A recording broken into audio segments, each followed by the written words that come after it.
Halo, nama saya Yuma Musa Ramdhani dari kelas IKA 4 dengan NIM 41823-132 akan menjelaskan tentang mengapa hak asasi manusia itu harus diperjuangkan. Cekidot. Hak merupakan unsur normatif yang melekat pada setiap diri manusia. Dalam penerapannya berada pada ruang lingkup hak persamaan dan hak kebebasan yang terkait dalam interaksinya antara individu atau instansi. HAM adalah hak dasar yang dimiliki manusia sejak dia lahir. HAM dapat dirumuskan sebagai hak yang melekat pada kodrat hidup sebagai manusia. Hak ini dimiliki oleh manusia semata-mata karena bukan pemberian masyarakat atau pemberian negara, tapi tergantung dari pengakuan manusia lain, masyarakat lain, atau negara lain. HAM adalah sesuatu hal yang sering dibicarakan dan lebih diperhatikan dalam era reformasi ini. HAM lebih dijunjung tinggi dan lebih diperhatikan dalam era reformasi daripada era sebelumnya. Perlu diingat juga bahwa dalam hal pemenuhan hak, kita hidup tidak sendiri dan kita hidup bersosialisasi dengan orang lain.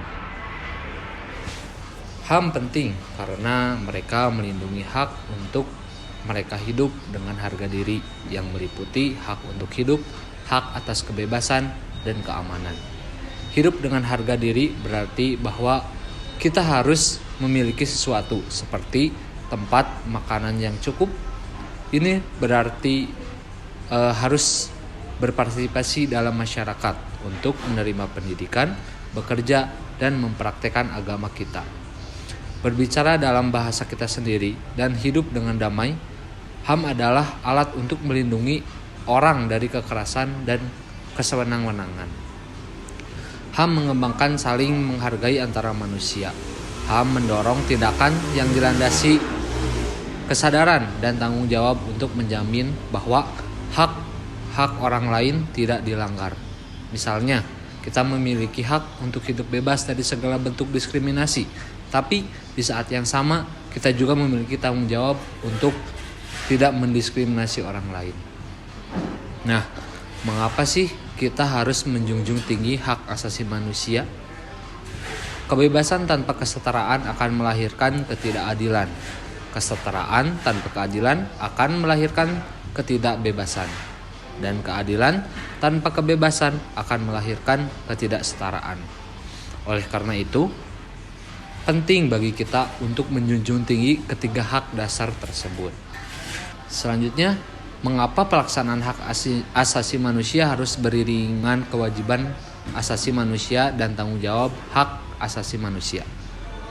Hak dan kewajiban harus dilaksanakan secara seimbang agar bisa tercapai kerukunan dan kehidupan yang tertib di masyarakat. Untuk bisa tercipta kerukunan dan kehidupan yang tertib, kita perlu saling menghormati serta menghargai hak dan kewajiban antar individu. Dalam kehidupan sehari-hari, kita tentunya sering kali mendengar dan melihat peristiwa-peristiwa seperti pembunuhan, pemerkosaan, perampokan yang disertai pembunuhan. Semua peristiwa ini merupakan peristiwa pelanggaran hak asasi manusia.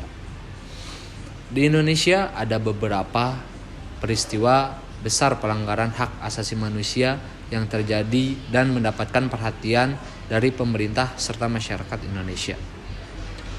Dan ada juga beberapa faktor penyebab kasus pelanggaran hak asasi manusia, seperti tingkat kesadaran yang rendah, sikap egois, penyalahgunaan, dan sistem hukum tidak berjalan. Kita ambil contoh kasus pelanggaran hak asasi manusia yang tidak pernah selesai, yaitu pembunuhan Munir. Pembunuhan Munir merupakan satu di antara peristiwa yang hingga kini kasusnya belum terselesaikan. Munir merupakan satu di antara aktivis hak asasi manusia yang membela hak korban penculikan aktivis 1997 sampai 1998.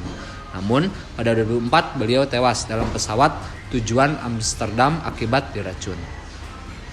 Ada upaya-upaya yang harus diperjuangkan untuk mengatasi pelanggaran hak asasi manusia di Indonesia.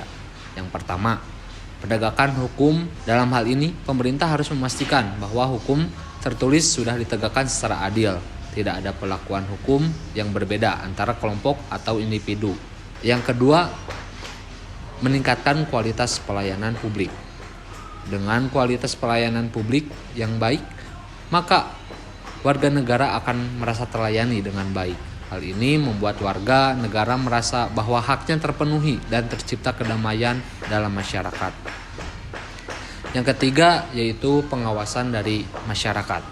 Tugas masyarakat adalah untuk memastikan bahwa pemerintah bertindak sesuai dengan prinsip-prinsip hak asasi manusia. Tak hanya itu, kita juga wajib melaporkan tindakan pelanggaran hak asasi manusia ke lembaga yang bertanggung jawab.